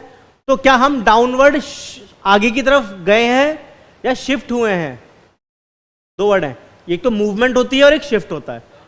तो हम मूव हुए हैं या शिफ्ट हुए हैं, यहाँ पे मूव हुए हैं ना, क्योंकि हम सिर्फ जगह चेंज नहीं करी हमने, जगह मतलब हमने अपना कर्व चेंज नहीं करा, ग्राफ हमारा वही है, एक ही वाला ग्राफ है, बट हम क्या उसी पे हम क्या आगे पीछे की आगे की तरफ हो गए हैं। जैसे याद है वाटर पार्क में होता है, फिसल पट्टी होती है जो, उसमें क्या होता है, क्या तुम शिफ्ट कर देते हो, क्या नए झूले पे पहुंच जाते हो, बीच में ऊपर से बैठे नीचे आ रहे हैं और बीच रास्ते में शिफ्ट हो गए नए दूसरे बगल वाले झूले पे, ऐसा नहीं होता, उसी पे नीचे स्लाइड होके आ रहे हैं कि नहीं आ रहे। तो ये वैसे ही है, जब अपने ही झूले पर रहते हैं तो उसे क्या कहते हैं, मूवमेंट कहते हैं। ठीक है, तो कैसा हुआ ये, डाउनवर्ड मूवमेंट।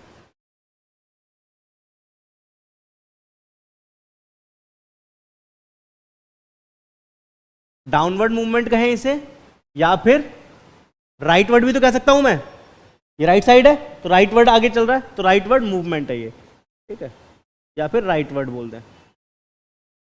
कोई दिक्कत है क्या इसमें, कोई दिक्कत नहीं है। आओ अब ऐसे ही चलते हैं इस तरफ। ठीक है, यहाँ पर मेरी क्या आती है, क्वांटिटी आती है एक्स एक्सिस पर, और ये मेरा प्राइस आता है वाई एक्सिस पर। ठीक है, और इसका ग्राफ बनाते हैं ग्राफ।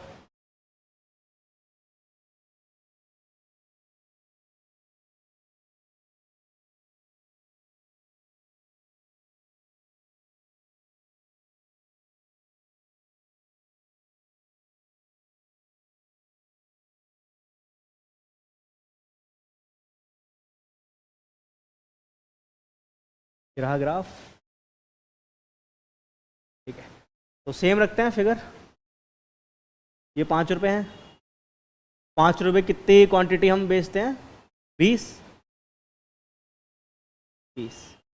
अब क्या होगा, प्राइस मेरा बढ़ेगा, तो 5 से मान लो 10 हो गया,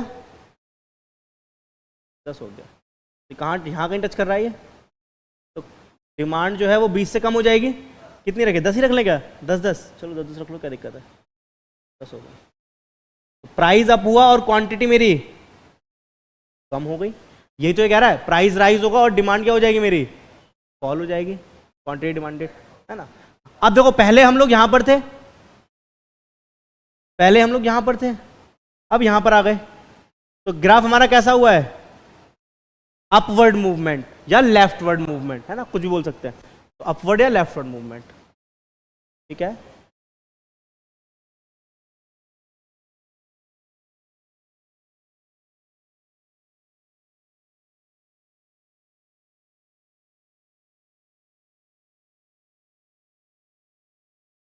ठीक है, तो एग्जाम में क्वेश्चन कैसा आता है, अभी तक तो इतना ही बड़ा है, जब पूरा पढ़ लोगे तब समझ आएगा कंफ्यूजन कहाँ होती है बच्चों को। वो दे देगा प्राइस कम हुआ है, उसकी वजह से मेरा जो ग्राफ है वो क्या हुआ है, उसके साथ एक्सपेंशन हुआ है या राइटवर्ड मूवमेंट है, डाउनवर्ड मूवमेंट है, इधर के जो दो ग्राफ बनेंगे ये ऑप्शन में दे देगा। तो पहचानना पड़ेगा कि अगर प्राइस की वजह से कुछ हो रहा है तो मूवमेंट होता है, ठीक है। और मूवमेंट किधर होगा, चाहो तो फटाफट से एकदम में रफ में बना के भी देख पाओगे, समझ जाओगे, समझ आ जाएगा तो याद करने का घंटी खत्म हो जाएगा। अगर वैसे क्या याद हो ही जाएगा लास्ट तक, लेकिन अगर फिर भी अगर कंफ्यूजन रहे तो बना के देख सकते हैं आसानी से कि प्राइस कम हो रहा है, डिमांड बढ़ रही है, तो अच्छे तो ये आगे की तरफ जा रहा है, तो पहचान लिया। एग्जाम में क्वेश्चन 1 सेकंड लगेगा बनाने में, ठीक है, रफ बना के देख लेंगे। इतना हो गया, इधर चलें क्या, चेंज इन डिमांड के ऊपर।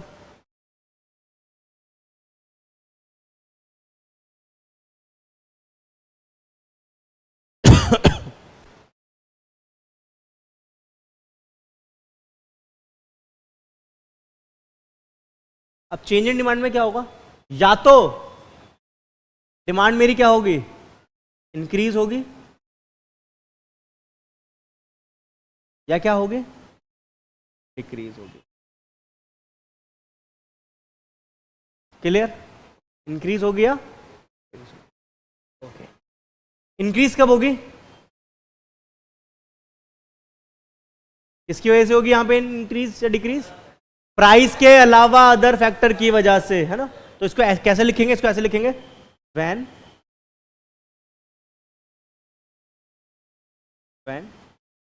Demand of any commodity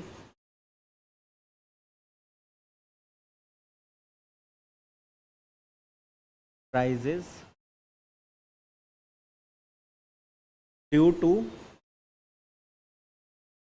to any factor, हाँ, due to any factor other than price।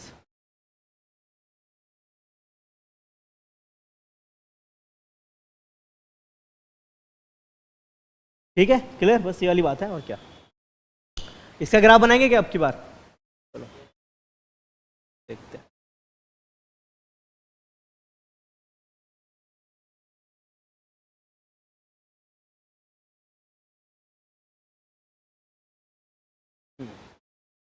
ये रहा मेरा पहला ग्राफ, ठीक है, थोड़ा और बड़ा कर लेते हैं इसको। तो मानो ये 5 रुपए हैं, प्राइस वही रखते हैं, सेम सिस्टम कंपेयर करने में आसानी रहेगी। 5 रुपए पे जो है क्वांटिटी कितनी है, 20 है, ठीक है। अब मान लो इनकम बढ़ गई कंज्यूमर की, इनकम बढ़ जाएगी तो डिमांड ज़्यादा कर रहा है, प्राइस 5 ही है, अब डिमांड ज़्यादा करेगा तो किधर चला जाएगा, वो आई की तरफ, चलो 30 हो गया उसकी, ठीक है। तो वो कहाँ पे टच करेगा, कहीं ना कहीं आई की तरफ जाएगा ना, लेकिन प्राइस तो मेरा इतना ही है, तो 5 रुपये वो कितना डिमांड कर रहा है, 30, तो कहीं ना कहीं यहाँ पे आ रहा है, नहीं आ रहा वो एक बार इस पॉइंट पे टच हो रहा है, ओहो, लेकिन ये तो है ही नहीं, तो इसको मिलाएं क्या, इस वाले ग्राफ को एक बार, कैसा बनेगा, कुछ नई लाइन आ जाएगी एक डिमांड की, है ना। तो हम लोग किधर से किधर चले गए, इधर से,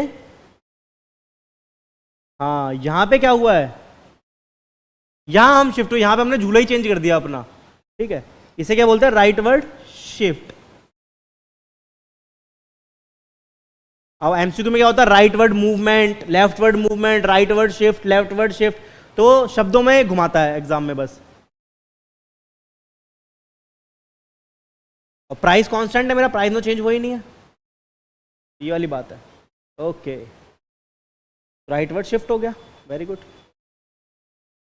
क्लियर है, वेरी गुड। अगर अब तो ये हो गया तो ये तो ऑटोमेटिक हो जाएगा, ये वाला तो अपने आप ही, ठीक है।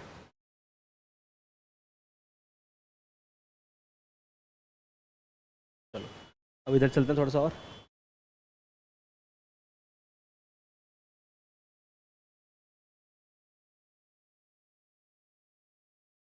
अब डिक्रीज की बात कर लेते हैं। चलो चलो चलो, यहाँ पे क्या लिखेंगे, सेम ही चीज लिखेंगे दोबारा से। When demand for any commodity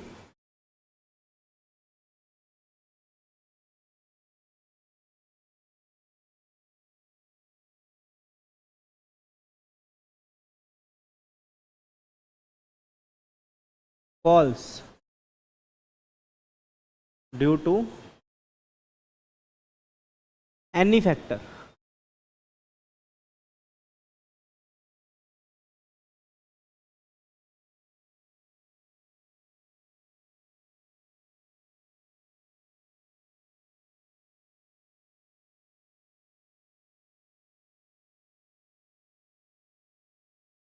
ठीक है।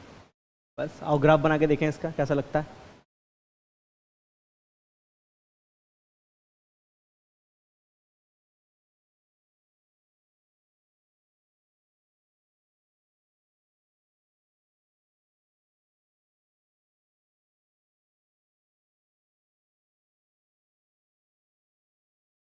ठीक है, ये लो।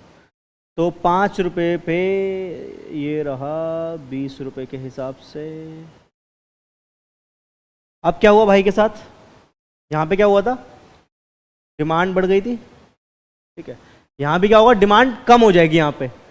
तो मान लो कि इनकम कम हो गई या टेस्ट चेंज हो गया, कंज्यूमर का टेस्ट बदल गया, अब उसे नहीं चलाना, इंस्टाग्राम नहीं चलाना उसे, अब वो कुछ और चलाएगा, तो इंस्टाग्राम की डिमांड कम हो जाएगी, ठीक है। तो 20 से कम पे आ जाएगी, हाँ 10 मान लेते हैं, चलो ठीक है 10, ठीक है। तो प्राइस तो यही है, तो कहीं ना कहीं कहाँ, यहाँ पे टच कर रहा है ना कहीं ना कहीं से, इस पॉइंट पे। तो जो लाइन है वो यहाँ से कहीं से जानी चाहिए, ठीक है। तो मैं ये पॉइंट नहीं मिटाता, मैं ऐसे दिखाएगा हूँ तुम्हें। तो मानो यहाँ कहीं आ जाएगा ये, ओहो इंटरसेक्ट थोड़ी करेगा, अरे वाह परफेक्ट। तो कहाँ से कहाँ गए हम, इधर से इधर आ गए, ठीक है। ये वाली बात है। तो इसको क्या बोलेंगे हम, लेफ्टवर्ड शिफ्ट, क्योंकि जब झूला चेंज हो जाएगा तब बोलेंगे शिफ्ट, और अगर अपने ही झूले पे इधर उधर है तब क्या बोलेंगे, मूवमेंट। बस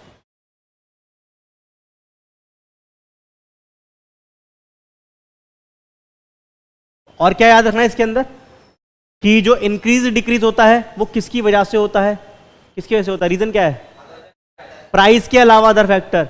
और जब मूवमेंट हो रहा है, चाहे एक्सपेंशन हो या कॉन्ट्रैक्शन, वो किसकी वजह से हो रहा है, प्राइस की वजह से। प्राइस कम होगा तो एक्सपेंशन होगा क्योंकि क्वांटिटी बढ़ेगी, और प्राइस अगर बढ़ेगा तो कॉन्ट्रैक्शन होगा क्योंकि क्वांटिटी कम हो जाएगी। वहीं अगर बात करें इसकी, प्राइस के अलावा किसी और फैक्टर की वजह से अगर क्या हो रहा है, अगर डिमांड कम हो रही है तो डिक्रीज इन डिमांड, और अगर डिमांड बढ़ रही है तो इंक्रीज इन डिमांड, ठीक है। All set, very good, all clear, ठीक है। नोट कर लिया इतना। अब देखो, अब पढ़ेंगे तो समझ भी आएगा, और एग्जाम में तुम्हें बस यहीं से पढ़ के जाना है, बुक से नहीं पढ़ोगे तो चलेगा, ठीक है। तब हो गया, ये परफेक्ट हो गया। चलो अब चलते हैं वापस नोट्स पे अपने।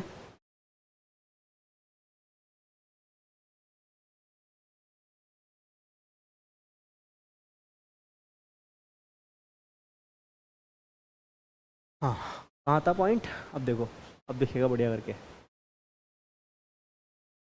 ये रहा expansion, contraction, demand and quantity demanded. अब पढ़ो, अब पढ़ते हैं। तो demand and quantity demanded, change in demand. और देखो ध्यान, शब्दों का ध्यान रखना है, क्या लिखा है ये, चेंज इन डिमांड।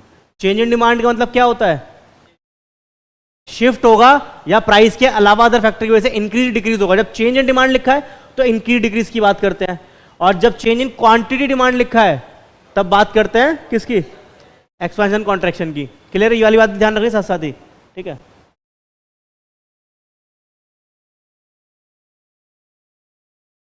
हाँ भी, अरे पूरे बंद हो गया।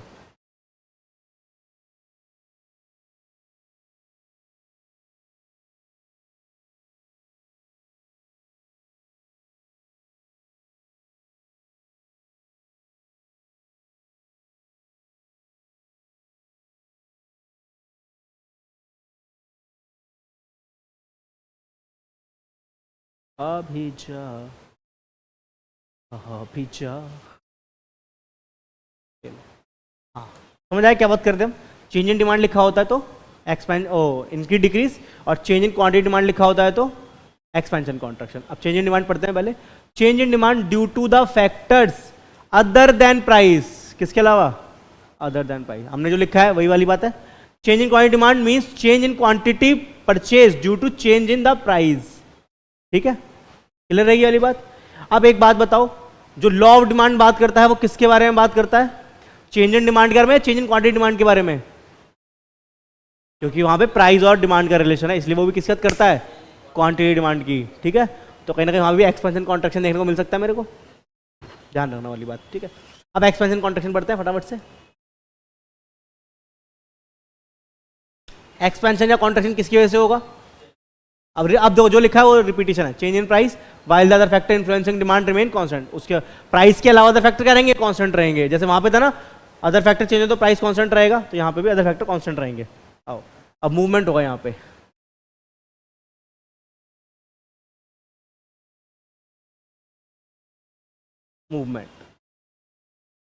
Movement along the demand curve, the position of demand curve remain the same, झूला सेम रहेगा हमारा। ठीक है, the consumer merely move upward और डाउनवर्ड, या तो ऊपर जाएगा या नीचे जाएगा। डाउनवर्ड जाएगा तो क्या होगा? एक्सपेंशन है कॉन्ट्रैक्शन? अब बताओ, डाउनवर्ड जा रहा है तो एक्सपेंशन है कॉन्ट्रैक्शन है, इंक्रीज है डिक्रीज है? डाउनवर्ड जाएगा तो एक्सपेंशन है। ठीक है, बस हो जाएगा, 2-4 बार हम पढ़ेंगे तो अपने आप याद हो जाएगा। ठीक है, अभी तो पहली बार देखा है तुमने। On the same demand curve, example the present price of P, मतलब यहाँ पे ग्राफ बना के दिया नहीं है इसने, हमने बना लिया ग्राफ वहीं पे, तो ये वाला पॉइंट मत पढ़ना क्योंकि उसके साथ है ये। ठीक है, एक्सपेंशन में क्या होगा? डाउनवर्ड मूवमेंट होगा along the same demand curve, is called expansion of demand. बस कॉन्ट्रैक्शन अपवर्ड मूवमेंट होगा, जो क्या कहेंगे? Contraction of demand. ठीक है, देखो एक्सपेंशन बोलो या एक्सटेंशन बोलो सेम थिंग है। Quantity demand increase due to decrease in price. ठीक है, डाउनवर्ड मूवमेंट होगा। रिपीटेशन समरी दे रखी है एक तरीके से यहाँ पे। ठीक है, क्लियर है? ओके, इंक्रीज इन डिमांड की बात करेंगे। एक बार रीड करना जरा, तुम भी रीड कर सकते हो। अब जब हमने इतना अच्छे से लिखा हुआ है तो उसको रीड कर लो एक बार, जैसे आएगा बस रीड करना है इसको। ठीक है, आगे पढ़ना जरा, क्या लिखा है? वही लिखा है कि जो हमने अभी करा है।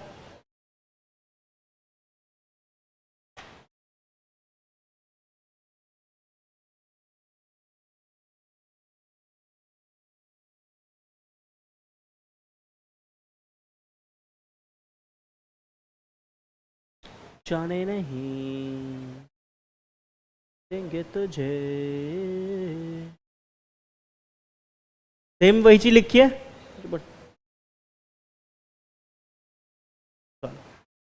हो गया सबका? आगे रीड। ठीक है, बस देखो ये ग्राफ बनाया हुआ है, ये अब आगे जा रहा है तो क्या है? इंक्रीज हो रहा है, और जब पीछे आ रहा है तो डिक्रीज हो रहा है। ठीक है, ये मेन ग्राफ हो गया मेरा।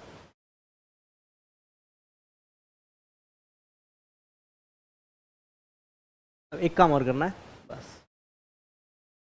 डिफरेंस पढ़ना है। डिफरेंस किसके बीच है? ये मूवमेंट और शिफ्ट के बीच में डिफरेंस है ये। ठीक है, तो मूवमेंट में क्या क्या होता है और शिफ्ट इन डिमांड कर। मूवमेंट इन डिमांड कर में क्या होता है? कुछ डिफरेंस बताया हुआ है। क्या क्या है? मूवमेंट में कर्व जो है वो सेम रहता है, मतलब झूला सेम रहता है, इसमें झूला चेंज हो जाता है। ठीक है, shift in demand curve itself, आगे से पीछे, पीछे से आगे चला जाता है। This happen due to price change. ये किसकी वजह से होता है? प्राइस चेंज की वजह से होता है। ये होता है अदर देन प्राइस की वजह से। मुक्का मार दो इस पे, कह रहा जोर से। ठीक है, रुक जा, नहीं आया तो मार दूंगा, 10 तक गिनती में नहीं आया तो मार दूंगा पक्का। देख डर गया। ठीक है, एक पे ही आ गया। इट में भी एक्सपेंशन और कॉन्ट्रैक्शन। मूवमेंट में क्या होगा? तो एक्सपेंशन या कॉन्ट्रैक्शन होगा। इसमें क्या होगा? इंक्रीज होगा या डिक्रीज होगा? एक्सपेंशन में डाउनवर्ड, कॉन्ट्रैक्शन में अपवर्ड, इंक्रीज में राइटवर्ड, डिक्रीज में लेफ्टवर्ड। सब हो गया। अब बताओ इतना सारा पढ़ना पड़ेगा या खाली अगर वही चार्ट देख लो जो बनाया सारी चीजें कवर हो जाएंगी इंक्लूडिंग ग्राफ? ठीक है, ये वाली बात है। चलो चलो चलो,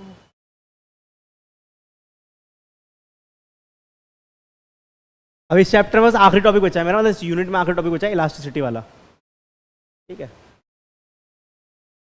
काम करें एक काम करें, ऊपर तो कुछ नहीं बचा हमारा ऐसा कुछ।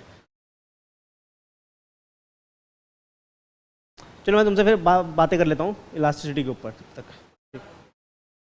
क्वेश्चन पूछेंगे, पहले आप मुझे इलास्टिसिटी का मीनिंग बताइए। हाँ, इलास्टिसिटी का हाँ, सिर्फ इलास्टिसिटी का मतलब क्या होता है? राधे राधे शर्मा जी। हाँ, इलास्टिसिटी का टॉपिक आया क्यों, मैं ये जानना चाहता हूं। हमने लॉ ऑफ डिमांड तो पढ़ लिया, लॉ ऑफ डिमांड सोच, एक बार सोचते हैं, लॉ ऑफ डिमांड पढ़ के हमें ये आइडिया लग गया कि प्राइस कम होगा तो डिमांड बढ़ जाएगी। तो तुम भाग भाग के अपने घर वालों के पास गए जो भी बिजनेस करते हैं, तुमने बोला मुझे सब पता है, बिजनेस कैसे आगे बढ़ाना है, सेल कैसे बढ़ानी है मैं बताऊंगा या मैं बताऊंगी। तुमने बोला कि प्राइस कम कर दो डिमांड बढ़ जाएगी, हमारे घर वाले खुश हो गए।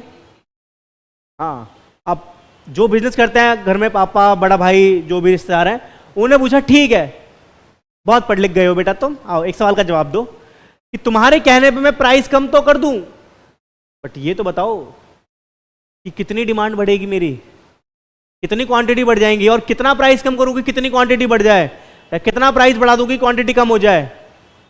सवाल है। तुम तो बहुत चीते बन रहे थे ये समझ करके, है ना, तुम तो बहुत चीता बन रहे थे कि हाँ हमें तो सब पता चल गया, इको पढ़ ली हमने, अब तो हम बिजनेस कर ही लेंगे, इकोनॉमी कैसे काम करे समझ आ गया कि प्राइस में कम कर देंगे और डिमांड बढ़ जाएगी। लेकिन जो बिजनेस कर रहे हैं उन्होंने सीधा तुम्हारे सामने एक सवाल फेंक के मारा कि बेटा ये तो बता दे कि प्राइस में कम तो कर दूं बट कितना परिवर्तन आएगा। इसका जवाब अभी नहीं था तुम्हारे पास, तो तुमने कहा ठीक है हम दोबारा जाते हैं, सीख करके आते हैं और फिर बताते हैं।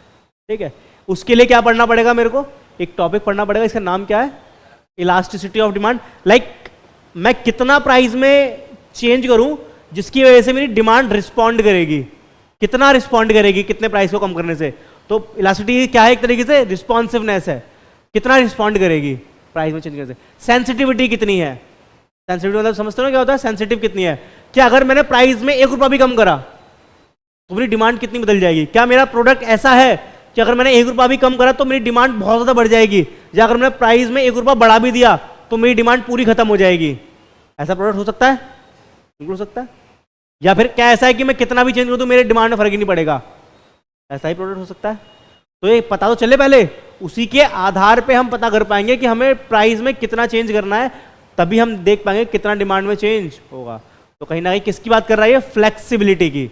Elasticity is equal to flexibility, कितनी फ्लेक्सिबिलिटी है मेरी डिमांड में, फ्लेक्सिबल है या रिजिड है। मैं प्राइस में को बढ़ाए जा रहा हूं लेकिन मेरी डिमांड हिल ही नहीं रही है अपनी जगह से, डिमांड में चेंज हो ही नहीं रहा, डिमांड कम हो ही नहीं रही है, तो रिजिड हो गई।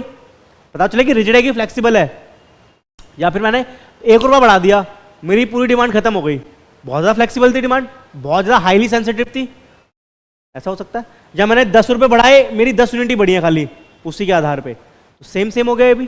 तो यही पता होना चाहिए, है ना, बिल्कुल सही। तो ये सारा जो टॉपिक मेरे को समझना है, ये सारी जो बातें मेरे को कौन समझाएगा, इलास्टिसिटी ऑफ डिमांड का टॉपिक समझ आया कि क्यों पढ़ना है। पहले जैसे हमने डिमांड समझाया कि डिमांड क्यों पढ़ना है, इलास्टिसिटी पढ़ क्यों रहे हैं, पढ़ाने को तो मैं ही पढ़ा दूंगा 10 मिनट लगेंगे, इलास्टिसिटी क्या है, कैसे, क्यों है, ये हो गया, चलो टॉपिक खत्म हो गया। लेकिन पढ़ना क्यों है ये समझ आ गया ना पहले तो, कि ऐसा क्या हुआ, अब समझ आएगा। तुम्हें अब पढ़ोगे तो अब समझ अच्छे से आएगा और रिटेन रहेगा लंबे समय तक। ठीक है, तो चलो अब एक बार डेफिनेशन पढ़े इलास्टिसिटी की। चलो देखो, फोटो के साथ समझाने की कोशिश की गई है थोड़ी सी। ठीक है, इलास्टिसिटी फ्लेक्सिबल है कि नहीं है, ठीक है, वो छोड़ दो एक बार को। Elasticity of demand is defined as a degree of responsiveness of quantity demanded. Degree का मतलब यहाँ पे क्या है, कितना, क्या मतलब है, कितना रिस्पॉन्ड करेगी, कितना डिग्री रिस्पॉन्ड करेगी, एक तरीके से यहाँ पे ये कहने का प्रयास किया गया। ठीक है, चलो, degree of responsiveness of the quantity demanded, किसके बारे में बात हो रही है, of the quantity demanded of a goods to change in one of the variable on which demand depend. Like जिस भी वेरिएबल पर डिमांड डिपेंड करती है, कौन कौन से वेरिएबल है इस पर डिमांड डिपेंड करती है, शॉर्ट फॉर्म बताओ, पहला प्राइस, मतलब जितने भी डिटरमिनेंट है उन सब पे डिमांड मेरी डिपेंड करती है कि नहीं करती है, करती है। तो उनमें से किसी में भी अगर परिवर्तन होगा तो उसकी वजह से डिमांड में कितना चेंज आएगा, ये कौन बताता है, इलास्टिसिटी। इसका मतलब एक बात समझ आ गई, इलास्टिसिटी के अंदर मुझे वो सारे टॉपिक पढ़ने हैं जो मेरे डिटरमिनेंट ऑफ डिमांड होते हैं। लाइक प्राइस की वजह से भी डिमांड चेंज होती है तो मुझे पता होना चाहिए प्राइस की वजह से कितनी डिमांड चेंज होती है। इनकम की वजह से डिमांड चेंज होती है तो इनकम कितनी बढ़ेगी कितनी कम होगी, तो मेरा प्रोडक्ट कैसा रहेगा, कितना चेंज होगा, वो पता होना चाहिए। टेस्ट की वजह से भी होता है, एडवर्टाइजमेंट की वजह से भी हो सकता है, रिलेटेड गुड्स की वजह से भी होगा, हाँ रिलेटेड गुड्स की वजह से भी होगा, सबके। तो ये सारे टॉपिक मेरे को पढ़ने पड़ेंगे, सारे हर डिटरमिनेंट में क्या इलास्टिसिटी निकालने को सीखना पड़ेगा, और यहाँ पे मैं कुछ न्यूमेरिकल भी सीखूंगा आकर के भी, ठीक है, सारी बातें होंगी। आओ बाकी पढ़ते हैं जब तक, ठीक है। तब ये फॉर्मूला दिया हुआ है, the percentage change in quantity demanded divide by the percent change of one of the variable. कि अगर क्या बोला उसने कि अगर तुम्हें इलास्टिसिटी निकालनी है तो क्या percentage change quantity demanded divide किससे करोगे, जो जिस भी फैक्टर की वजह से चेंज रहा है उसको रखोगे। अगर प्राइस है तो प्राइस आ जाएगा डिनोमिनेटर में, इनकम है तो चेंज इन इनकम आ जाएगा, और रिलेटेड गुड्स तो रिलेटेड गुड्स का परसेंटेज आ जाएगा, एडवर्टाइजमेंट तो एडवर्टाइजमेंट आ जाएगा। अकॉर्डिंगली इस तरीके से चीजें चेंज होंगी। सारी इलास्टिसिटी पढ़नी मेरे को, देखो इधर रखी है, कितनी इलास्टिसिटी पढ़नी मेरे को, आओ देख लो चलो एक बार को, ये देखो, ठीक है। Price elasticity, point elasticity, mid point elasticity, arc elasticity, total outlet elasticity, और बाकी नीचे भी है, ठीक है, सारी पढ़नी है, इतनी सारी, ठीक है। हाँ, सबसे ज्यादा इंपॉर्टेंट जो है वो है प्राइस इलास्टिसिटी, वो समझ आ गया तो बाकी सारी अपने आप हो जाएंगी। प्राइस, उसके अलावा जो दूसरी पढ़नी है मेरे को, उसमें थोड़ा सा और दिमाग मारना पड़ेगा, क्रॉस इलास्टिसिटी, ठीक है, एक रहेगी तुम्हारी आर्क इलास्टिसिटी, ये अलग अलग है, बाकी सब सिमिलर सिमिलर रहती हैं, ठीक है। तो ये सब हम पढ़ेंगे, और ये सब मैं चाहता हूँ कि हम फ्रेश स्टार्ट करें इसको, ठीक है, तभी ज़्यादा अच्छे समझ आएगा, वरना अभी घनचक्कर बन जाओगे, ठीक है। तो एक काम करते हैं, अगली क्लास में चालू करेंगे इसको, इलास्टिसिटी वाले टॉपिक को। अभी कुछ पूछना हो तो पूछ लो जो आज पढ़ा है, और कुछ पुराना पढ़ा हो उससे कुछ पूछना हो तो वो पूछ लो, वो मैं बता देता हूँ तुम्हें, ठीक है। क्लियर है क्या, पक्का, ठीक है, ओके। अच्छा एक काम करते हैं, रुको जरा सोचता हूँ मैं, हाँ क्वेश्चन देखें क्या, ICAI के क्वेश्चन देख लेते हैं, अगर जितना पढ़ा है उसके ऊपर कुछ क्वेश्चन होंगे अच्छे तो।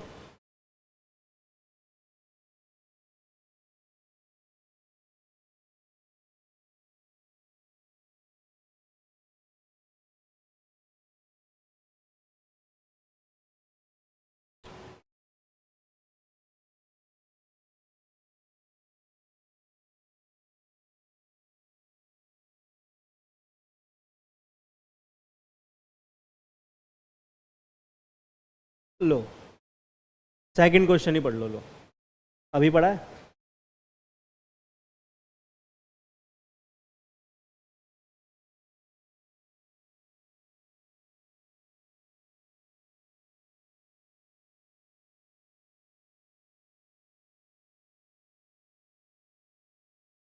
बी पक्का, देख लो, हाँ देख लें सर, इसका मैच कर लें, सब भी वाले हैं, चलो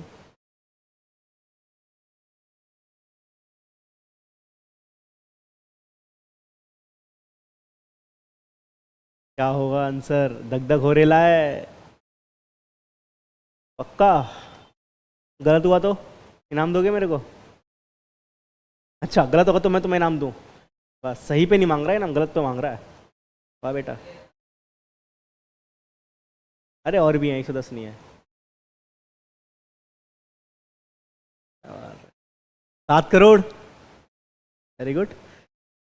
चलो क्वेश्चन क्या था एक बार दोबारा रीड करो एक बार, चलो बहुत बढ़िया। हाँ क्या बोलता है, कॉन्ट्रैक्शन ऑफ डिमांड कब होता है ना, जब, हाँ increase in the price of goods concern. तो कॉन्ट्रैक्शन किसकी वजह से, प्राइस की वजह से होता है ना, एक्सपेंशन कॉन्ट्रैक्ट प्राइस की वजह से, और बाकी जो ए पॉइंट है वो क्या है, नंबर ऑफ कंज्यूमर, ये तो अदर फैक्टर हो गया प्राइस के अलावा, ठीक है। इनके अंदर price of other goods, related goods की बात कर रहा है, ये भी अदर फैक्टर हो गया, और last decrease in the income of purchaser, income की बात कर रहा है, ये भी नहीं है, तो प्राइस वाला ही रहेगा। तुम समझदार निकले यार, तो अच्छा क्वेश्चन पूछेंगे अब, देखो अब मजा आएगा। ये वाला भी तुम बता दोगे, 4 वाला बता दोगे क्या, 4 वाला तो बता दोगे, सिंपल है। चलो बच्चा वाला क्वेश्चन पूछ, हाँ, which of the following is a pair of substitute goods, ये तो 50 बार तो हमने आज ही पढ़ लिया होगा, है ना, जब से पढ़ रहे हैं बचपन से यही आ रहा है, ये देखो अभी भी यही आया है, इसलिए मैं दिखाई कि देखो ऐसा कुछ पूरी जिंदगी खत्म हो गई है पढ़ते पढ़ते तो है। हाँ ये बताओ क्वेश्चन नंबर 9, ये जिन्होंने नहीं पढ़ा पिछली क्लास उनके लिए थोड़ा मुश्किल वो, हाँ 9 नंबर, तुमने तो पढ़ा है, तुम तो बताओगे, जिन्होंने नहीं पढ़ा उनको एक बार को छूट है, अगर वो गलत बताएंगे तो कोई दिक्कत नहीं है, लेकिन बताना तो है अपनी पुरानी नॉलेज के अकॉर्डिंग, अगर बताना चाहें तो। In case of N inferior good the income elasticity of demand is, अच्छा तो इलास्टिसिटी का क्वेश्चन है वैसे भी, हाँ वैसे भी नेगेटिव होगा क्योंकि इनफीरियर गुड्स में उल्टा रिश्ता होता है, तो आंसर भी क्या रहेगा, नेगेटिव रहेगा। ठीक है, क्या इलास्टिसिटी का क्वेश्चन था, मैंने मिस करके मैंने ध्यान नहीं दिया, चलो कोई नहीं, इलास्टिसिटी का क्वेश्चन है भी,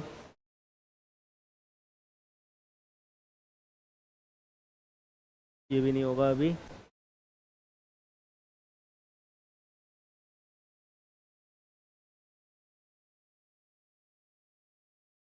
बारह बता दो, चलो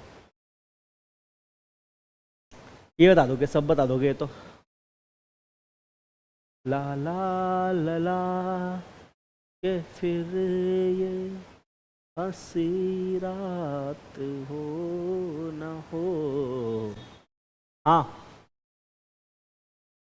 क्वेश्चन क्या कहता है, suppose the price of Pepsi increase, Pepsi का जो प्राइस है वो बढ़ गया, we will expect the demand curve Coca Cola, तो कोका कोला का डिमांड कर्व कैसा जाएगा रे? अच्छा, shift towards left since these are substitute, leftward shift, rightward shift, remain the same level or none of the one sir तुम्हारा, ठीक है चलो कुछ तो आंसर लगाया वरना सब सेम ही सेम बोल रहे थे। ठीक है, अब ला तुम्हारा पड़ोसी कंफ्यूज हो गया, तुमने नन ऑफ द बोलते ही नोटा दबा दिया तुमने तो सीधा, बी बी या नोटा देख ले,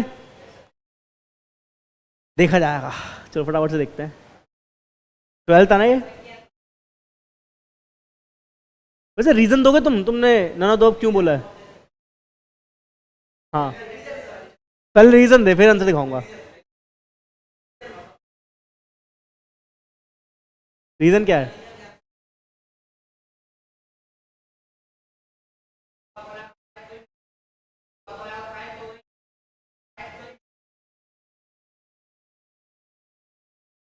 आप सामने देख लो,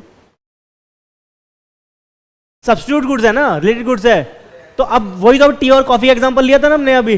हाँ सब्स्टिट्यूशन इफेक्ट काम कर, रैशनल लेवल ऑर्डर में सब्स्टिट्यूशन इफेक्ट। अगर पेप्सी का प्राइस मेरा क्या हुआ है, बड़ा था ना, अगर मान लो बड़ा है तो बड़ा है तो क्या कोका कोला सस्ती लगने लगी ना ऑटोमेटिकली, तो रिलेटिवली चीपर हो जाएगा। तो लोग जब चाय से कॉफी में गए, इसलिए मैं पेप्सी और कोक का एग्जांपल भी देता हूँ साथ में, क्यों एग्जाम में आ जाता है पेप्सी कोक, इसलिए माजा स्लाइस पेप्सी कोक में तीनों चारों एक साथ बोल देता हूँ फटाफट से। ठीक है, समझा? राइट वर्ड शिफ्ट होगा, डिमांड बढ़ जाएगी। सही था ऐसे? चलो एक दो और देखते हैं, और कोई क्वेश्चन है क्या? मैं जितना पढ़ा है उसमें तो पूछना है, वो क्वेश्चन ढूंढने पड़ेंगे ना इसमें। अभी इलास्टिसिटी और पढ़ लोगे तो कोई सा भी क्वेश्चन बता सकते हो तुम आराम से, तो थोड़ा इजी हो जाएगा। हाँ 41, अरे गिवन गुड्स के बारे में बात कर रहा है ना, बट ये कर्व के बारे में बात कर रहा तो अभी रहने दो इसको भी। ये सरप्लस के बारे में बात कर रहा है, ये पढ़ा ही नहीं है टॉपिक अभी, ये तो आगे पढ़ने को मिलेगा।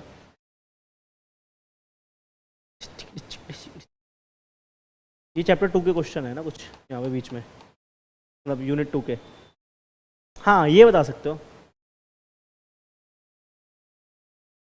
13 पहले,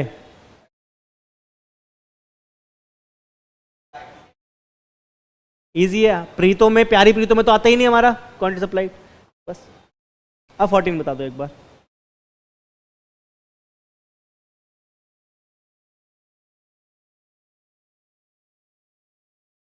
ओहो सिंपल क्वेश्चन है, बता दोगे।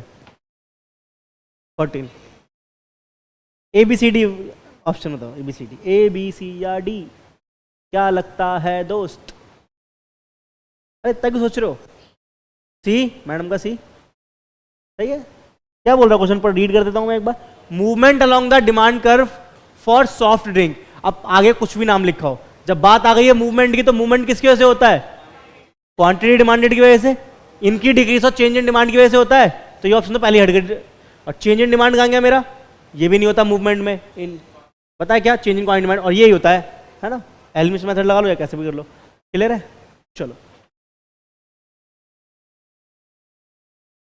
ये आगे फिर इलास्टिसिटी क्वेश्चन ज़्यादा है, ठीक है, तो अब इलास्टिसिटी पढ़ लेंगे, उसके बाद क्वेश्चन पे आएंगे फटाफट से। ठीक, चलो ठीक है, कुछ पूछना हो तो पूछ लो, फिर वाइंड अप करें फिर सेशन को, मिलते हैं फिर अगले एपिसोड में, और आज के प्रोग्राम को अंत करते हैं यहीं पे। समझ आया आपको? कुछ दिक्कत हो तो पूछ लो फटाफट से। चलो ठीक है, ओके बाय बाय।